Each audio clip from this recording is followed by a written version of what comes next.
Hello everyone, this is Sunil Jangde, your physics educator. Welcome to the channel. तो कैसे आप सब? आई होप सभी अच्छे से पढ़ रहे होंगे। तो आज मैं आप लोगों के लिए एक वीडियो लेके आया हूं जिसमें बात करेंगे सितंबर से लेके फाइनल एग्जाम तक की एक बढ़िया वाली स्ट्रेटजी। अगर आपको फिजिक्स से डर लग रहा है और अभी तक आपने फिजिक्स को स्टार्ट भी नहीं किया तो ये वीडियो आप सभी के लिए है, क्योंकि इस वीडियो में मैं एक बहुत बढ़िया स्ट्रेटजी बताऊंगा। बट वही है कि स्ट्रेटजी को बताने मात्र से काम नहीं चलेगा। जो चीज यहाँ पे बताने वाला हूँ, कंटेंट सारा बताऊंगा, सारा मैं प्रोवाइड करूंगा, बट पढ़ना आप लोगों को पड़ेगा। रास्ता मैं बना के दे रहा हूं, चलना आप लोगों को है उसके ऊपर। ठीक है। तो ये वीडियो एक स्ट्रेटजी वीडियो, एक बढ़िया वाला प्लान आप लोगों को देगी अपने आपके फाइनल एग्जाम के लिए। मींस आप फिजिक्स में कैसे फोड़ सकते हैं।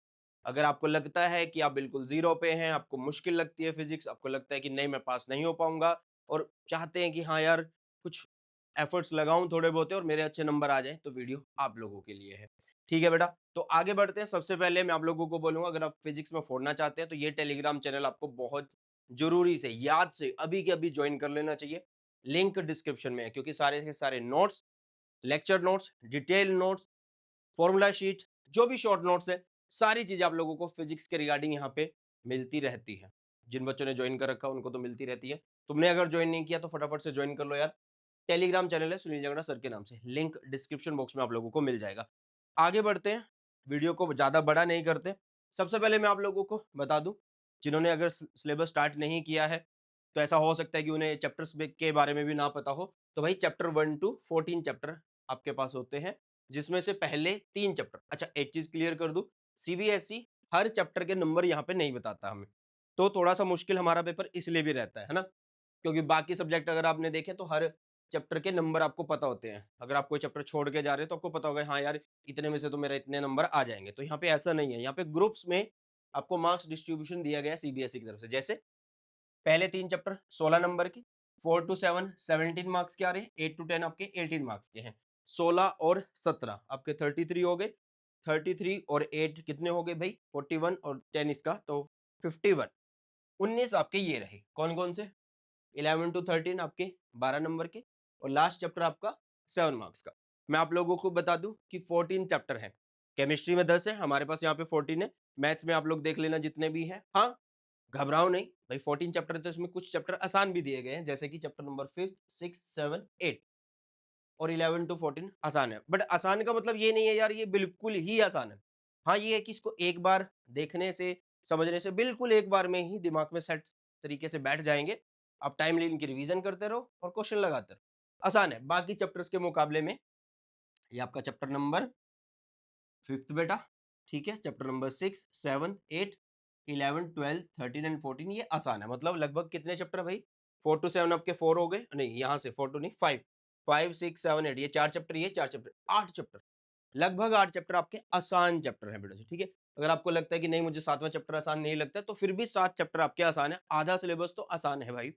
आसान उतना है कि इसको एक बार से आराम से समझा जा सकता है और आप बढ़िया से क्वेश्चन लगा सकते हैं। ठीक है, इसके अलावा फॉर्मूला बेस्ड न्यूमेरिकल बनते हैं किन किन चैप्टर्स के ऊपर? छठे पे, मीन 6th पे, 7th पे, 8th पे, 11, 12 एंड 13 पे बनते हैं। साथ में जो छठा चैप्टर है उस पे पिक्चर बेस्ड क्वेश्चन भी आ जाता है, मतलब उसमें पोलैरिटी पूछ ली जाती है। जैसे यहाँ पे मैंने बता दिया है कि छठा चैप्टर जो उसमें पिक्चर बेस्ड क्वेश्चन आ जाते हैं। जैसे कि वो बता देगा कि वहां पे एक बोलेगा कि इसको मैग्नेटिक फील्ड दिया जा रहा है, वो मैग्नेटिक फील्ड चेंजिंग है, तो बताओ इसमें डायरेक्शन कैसी है। वहां पे वो कैपेसिटर लगा देगा, उसकी पोलैरिटी पूछ लेगा। मतलब इस तरीके के पिक्चर बेस्ड क्वेश्चन वहां पे बनते हैं बेटा जी। ठीक है, तो ये पता लग गया सिलेबस के बारे में, कौन से आसान चैप्टर है वो पता लग गए, कहाँ से कैसे क्वेश्चन बन रहे हैं वो पता लग गया। अच्छा, कई बच्चे बोल सकते हैं कि सर मुश्किल चैप्टर भी बता देते हैं। कई बच्चों को लगता है कि चैप्टर नंबर फर्स्ट मुश्किल है भाई, चैप्टर नंबर फोर्थ मुश्किल है। सर क्या 10वां चैप्टर मुश्किल नहीं है या 9वां चैप्टर मुश्किल नहीं है? क्योंकि वो तो रे ऑप्टिक्स वेव ऑप्टिक्स भाई, रे ऑप्टिक्स वेव ऑप्टिक्स आसान है। जो आपका रे ऑप्टिक्स है ना, उसमें ज्योमेट्री यूज होती है ना, सिंपल मैथ्स यूज होता है।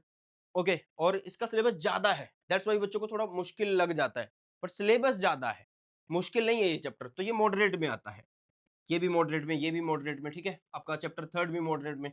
अब बच्चों को यार चैप्टर फर्स्ट और फोर्थ मुश्किल लग सकता है, मुझे ऐसा लग रहा है, बट जरूरी नहीं है। अगर आप पढ़ रहे हो, अच्छे से पढ़ रहे हो, तो हो जाएगा आपका काम। ठीक है, चलिए आगे देखिए बेटा। अब आपको लाने अगर 70 में से 70, तो आपको फुल सिलेबस करना है। एनसीईआरटी के सारे क्वेश्चन करने होंगे with exemplar, not example, exemplar के क्वेश्चन। एग्जाम्पलर के सारे क्वेश्चन नहीं करने, आपको सिर्फ और सिर्फ एमसीक्यू करने हैं, जिनका एक आंसर होता है ना, ओके, 2 आंसर वाले भी होते हैं बट जिनका एक ही आंसर होता है। पीवाईक्यू करने हैं, कितने साल के करने हैं वो भी बताऊँगा। जेईई मेंस लेवल के कुछ क्वेश्चंस टच करने चाहिए क्योंकि पेपर का जो लेवल है डे बाय डे इंक्रीज हो रहा है। साथ में एनसीईआरटी रीडिंग करनी चाहिए। सर इतना टाइम कहाँ है? एक बार टाइम के बारे में भी बात कर लेते हैं। जैसे अभी 15 दिन बचे हुए हैं यार सितंबर के, फिर इसके बाद आपका अक्टूबर, नवंबर, दिसंबर, जनवरी और फरवरी में आपके एग्जाम है। 15 या 20 से एग्जाम शुरू हो जाएंगे लास्ट टाइम की तरह, और पिछले 2-3 साल से ये ट्रेंड चल रहा है ना? तो भाई आप ये सोच सकते हैं कि आपके पास सिर्फ और सिर्फ जनवरी, दिसंबर, नवंबर, अक्टूबर और ये 15 दिन है। 30-30 की एवरेज लगाओगे, ठीक है? तो आपके पास भाई कितने दिन बच गए? मतलब ये कितने हो गए? 4 महीने तो 120 दिन और साथ में 15 दिन, ये 135 दिन हो गए। सर 135 दिन तो बहुत है और 15 दिन यहाँ पे भी मिल रहे हैं फरवरी के अंदर भी। भाई सुनो ना, 30 30 60 90 और 30 120 15 135। बट सुन, इसमें आपके फेस्टिवल भी है, प्री बोर्ड्स भी है, प्रैक्टिकल भी है और अभी कई स्कूल्स में जब मैं ये वीडियो बना रहा हूँ तो भाई हाफ ईयरली अभी चल रहे हैं। अभी भी हाफ ईयरली चल रहे हैं, मतलब वो बच्चे 15 दिन सितंबर वाले खत्म कर सकते हैं। तो 120 दिन बचे। 120 दिन में फेस्टिवल्स, प्री बोर्ड्स, प्रैक्टिकल, क्या पता तुम्हारे किसी आरे-प्यारे की शादी आ जाए भाई, तब भी तो तुम कुछ ब्रेक लोगे, है ना? और मशीन थोड़ा हो, जब इतनी मेहनत करोगे, लगातार पढ़ोगे तो बीमार भी हो सकते हो। अरे सर, चुप-चुप बोलो। भाई जो एक्चुअल चीज़ है उनसे हमें बात करनी चाहिए ना, उन्हीं के बारे में बात करनी चाहिए। तो भाई जब हम मेहनत करेंगे, अपनी बॉडी को रेस्ट नहीं देंगे इतना, है ना? तो कहीं न कहीं किसी न किसी दिन या मौसम के बदलाव की वजह से कुछ न कुछ बीमार हो सकते हैं, जैसे थोड़ा बहुत मैं हूँ, है ना? तो भाई साहब आपके पास 120 दिन नहीं है, आपके पास बहुत कम टाइम है। अगर आप देखो तो आपके पास सिर्फ़ और सिर्फ़ 3 साढ़े 3 महीने हैं और इन 3 साढ़े 3 महीनों के अंदर ही आप लोगों को मेहनत करनी है, ठीक है? तो मैं आप लोगों को सबसे पहले ये बोलूँगा, आगे बढ़ने से पहले बस आप लोग ये चीज़ जान लो यार, अगर सबने ये चीज़ जान ली, आप 101% बहुत अच्छा स्कोर कर पाओगे। Know your weakness. Sir strength तो सब बोलते हैं, भाई वीकनेस, कमी जानो अपनी कि तुम अभी तक क्या कर रहे थे। सितंबर आ चुका है ना? सितंबर आ चुका है, 3-4 महीने बचे हुए हैं, आपने पूरा सेशन आधे से ज़्यादा खत्म कर दिया है। तो ये कहाँ पे वेस्ट किया? क्या कमी रह गई थी? वो सारी चीज़ें अपनी पेज पे नोट कर लो, ताकि आपको आगे जितना टाइम बचा हुआ है, उसके लिए फिर अपनी ये जो वीकनेस है उनको बीच में नहीं आने देना, उनके ऊपर काम करना है साथ के साथ। ठीक है बेटा? ओके, चलिए आगे की तरफ बढ़ते हैं। अब हमें स्टार्ट कैसे करना है, सारी चीज़ों को कवर कैसे करना है? सबसे पहले आपको मैं बोलूँगा यार, आप किसी भी लेवल पे हो, ज़ीरो लेवल पे या आपने थोड़ा बहुत सिलेबस करा हो, तो आपको अपना सबसे पहले 80-20 रूल पता होना चाहिए। आप किसी भी सब्जेक्ट की तैयारी कर रहे हो, मान लीजिए आप फिज़िक्स की तैयारी कर रहे हैं, कॉमन सी बात है हम फिज़िक्स के बारे में बात कर रहे हैं, तो आपको 80-20 रूल पता होना चाहिए। What is 80-20 rule? भाई 80-20 रूल का मतलब होता है important topic, important derivation, important NCERT question बेटा जी। इनके ऊपर वीडियो ऑलरेडी बना रखा है, आपको यूट्यूब पे बस सर्च करना है 80-20 rule by Suresh Jangra sir. अगर आपको 1-2 साल पुरानी वीडियो भी मिलती है तो डरने की ज़रूरत नहीं है, पिछले 2-3 साल से सिलेबस, इवन जब से कोविड था, कोविड के बाद से कोई भी सिलेबस चेंज नहीं हुआ, सेम सिलेबस चलता रहा, ठीक है? अब सुनो यार, अब ये 80-20 रूल के ऊपर फोकस क्यों करना चाहिए हमें, सबसे पहले मैं आप लोगों को बता देता हूँ। मान लीजिए आप कोई टॉपिक पढ़ रहे हो, आपके पास टाइम कम है, वो आपसे हो नहीं रहा। ठीक है? आपके पास टाइम कम है, आपसे वो हो नहीं रहा, तो आप क्या कर रहे हो? आप उस टॉपिक को छोड़ना चाह रहे हो। लेकिन पहले चेक कर लो, भई पिछले 10 साल में सीबीएसई ने उस टॉपिक में से कुछ पूछा है या नहीं पूछा है? अगर पूछा है तो फिर रट जाओ यार, फिर किसी भी कैसा भी तरीका यूज़ करना पड़े, फिर रट जाओ उसे, है ना? 80-20 रूल का ये फ़ायदा सबसे बड़ा होता है। 80-20 रूल से आपको इम्पोर्टेंट पता लग जाते हैं कि इनके ऊपर सबसे ज़्यादा मेहनत करनी है, बट 80-20 रूल आपको ये नहीं कहता कि सिर्फ़ यही आएँगे। वो ये बताता है कि ये ऐसे टॉपिक हैं जिसमें सीबीएसई ने पिछले 10 साल में सबसे ज़्यादा जोर दिया है, सबसे ज़्यादा बार ये पूछे गए हैं। ठीक है बेटा? अब जब आप 80-20 रूल करोगे, टॉपिक्स पढ़ोगे तो आपको क्वेश्चंस भी लगाने होंगे और क्वेश्चन के लिए बेटा जी आपके सामने बुक है, ओसवाल गुरुकुल की तरफ से आती है। यहाँ पे मैंने ये इतनी बुक्स क्यों लगा रखी है? भाई ये साइंस स्ट्रीम वालों के लिए पीसीएम, ये ह्यूमैनिटीज़ वालों के लिए, ये पीसीबी वालों के लिए, ये कॉमर्स वालों के लिए। सर ऐसा कैसे? भाई एक बुक में आपको इंग्लिश, फिजिक्स, केमिस्ट्री, मैथ्स मिल रहा है। एक बुक में आपको इंग्लिश, फिजिक्स, केमिस्ट्री, बायो मिल रहा है। तो एक ही बुक में आपको सारी चीज़ मिल रही हैं। क्या है इन बुक के अंदर? पिछले 10 साल के प्रीवियस ईयर के क्वेश्चन्स, ठीक है? कोई भी एरर नहीं है, ठीक है? और न्यू पैटर्न के ऊपर बेस्ड है सब चीज़ें, ठीक है? मतलब उसी हिसाब से इसमें सब चीज़ों को सेट किया गया है, जो पिछले 4-5 साल से पैटर्न चल रहा है बेटा जी, ओके? तो बढ़िया बुक है, लिंक डिस्क्रिप्शन में है, ज़रूर से आपको बाय करना चाहिए अगर आपने प्रीवियस ईयर की बुक नहीं ली हुई है तो लिंक डिस्क्रिप्शन में। अब स्टार्ट कैसे करना है उसको जान लेते हैं। देखो यार, आप किसी भी लेवल पे आप अगर जीरो लेवल पे हैं, तो भी आपको घबराने की ज़रूरत नहीं है। आज से, अभी से पढ़ना स्टार्ट कर दो, कल से पढ़ना स्टार्ट कर दो या 4-5 दिन के बाद भी पढ़ना स्टार्ट करोगे तब भी आप अच्छे नंबर ला सकते हैं। ठीक है?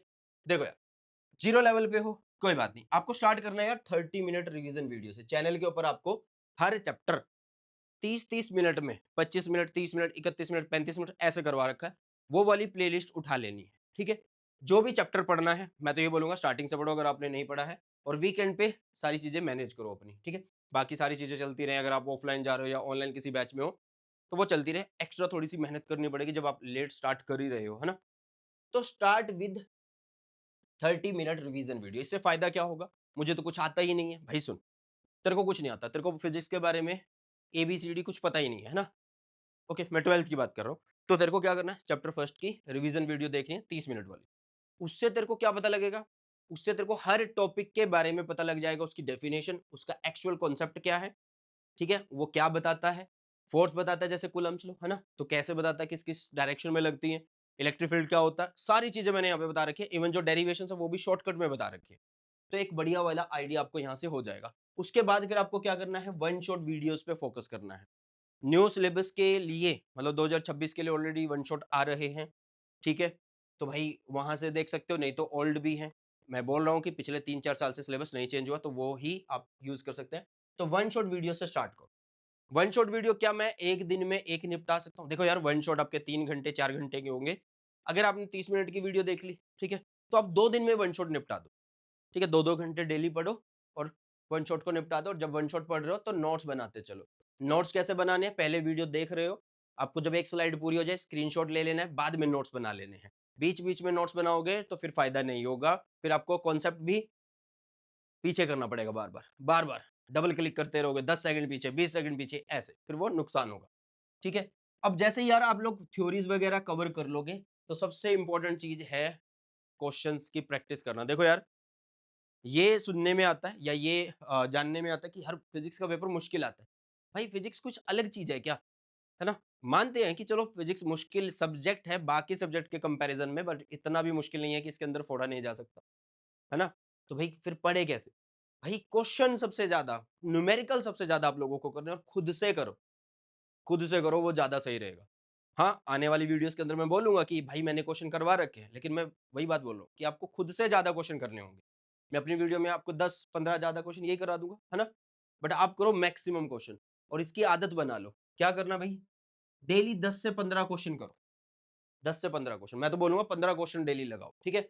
बुक आपके सामने है या आपको एनसीईआरटी पढ़ी है उससे लगा लो, एनसीईआरटी के सॉल्व एग्जांपल कर लो, एनसीईआरटी के एक्सरसाइज क्वेश्चन कर लो, वो आपकी मर्ज़ी है। ठीक है बेटा? अब सुनो ध्यान से।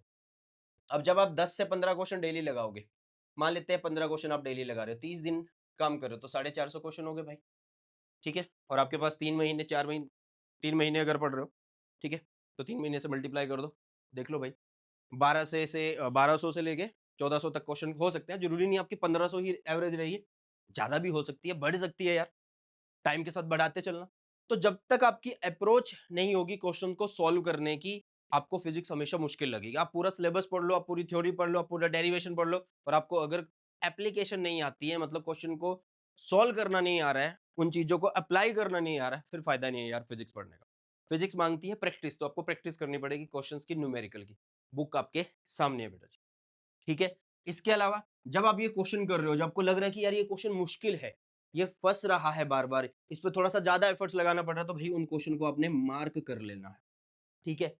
इसके अलावा बहुत सारे बच्चे बोलते हैं, एक प्रॉब्लम तुम लोग फेस करोगे, जैसे अब तुम कोई चैप्टर पढ़ लोगे और उसको 15 दिन बाद अगर 20 दिन बाद तुम्हें पढ़ना पड़ रहा है, तो सेम टाइम लगा रहे हो, उतना ही टाइम।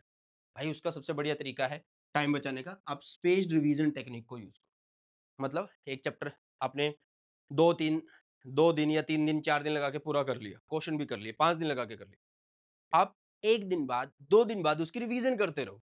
थोड़ा-थोड़ा उसको ऊपर से देखते रहो, आपके माइंड में हिट रहेंगी चीज़ें, ठीक है? तो ये होता है स्पेस्ड रिवीजन मेथड। इसके अलावा कंसिस्टेंसी जो होती है भाई, वो टैलेंट को बीट कर देती है। तो इसलिए आप लोगों को ये सारी चीज़ें लगातार करनी है। ये नहीं कि आज वीडियो देखी, जोश आ गया, 2 दिन पढ़े, 3 दिन पढ़े, फिर से वही हाल और फिर जाके जनवरी में फिर से वीडियो देख रहे हो और फिर तो बस बताइए क्या होने वाला है। ओके, ठीक है बेटा। तो ये एक तरीका है, अगर आप इसको यूज़ करते हो तो 101% आप लोग कर सकते हैं भाई साहब फिज़िक्स के अंदर अपना फोड़ सकते हो। अब बात कर लेते हैं एनसीईआरटी रीडिंग की। ओके, एनसीईआरटी रीडिंग अब पूरे सिलेबस की करें या कैसे? भाई आपको 11वां, 12वां, 13वां, 14वां ये जो चैप्टर्स हैं इनकी एनसीईआरटी रीडिंग जरूर से करनी है। ये 4 चैप्टर की एनसीईआरटी रीडिंग 101% करके जानी है पेपर के अंदर। बट कब करनी है? जब आपका पूरा सिलेबस हो जाए, पूरे क्वेश्चन हो जाए, जब आप रिवीजन कर लो, आप क्वेश्चन बढ़िया वाले लगा लो, न्यूमेरिकल लगा लो, एनसीईआरटी क्वेश्चन कर लो, लास्ट में करनी 4 चैप्टर की रिवीजन बेटा। एनसीईआरटी पढ़नी है सिर्फ पैराग्राफ की तरह, 1 बार, 2 बार, 3 बार, इस तरीके से पढ़ो, ठीक है? तो ये होता है एक बेस्ट वाला तरीका, ठीक है भाई? अपने बचे हुए टाइम में क्या कर सकते हो आप लोग? अपने फिज़िक्स को फोड़ सकते हो। और कैसी वीडियो चाहिए कमेंट सेक्शन में बता के जाना और जल्दी ही 5वें चैप्टर का वन शॉट आने वाला है यार चैनल के ऊपर। सो मिलते हैं नई वीडियो में, सो बाय टेक केयर, जय हिंद, वंदे मातरम।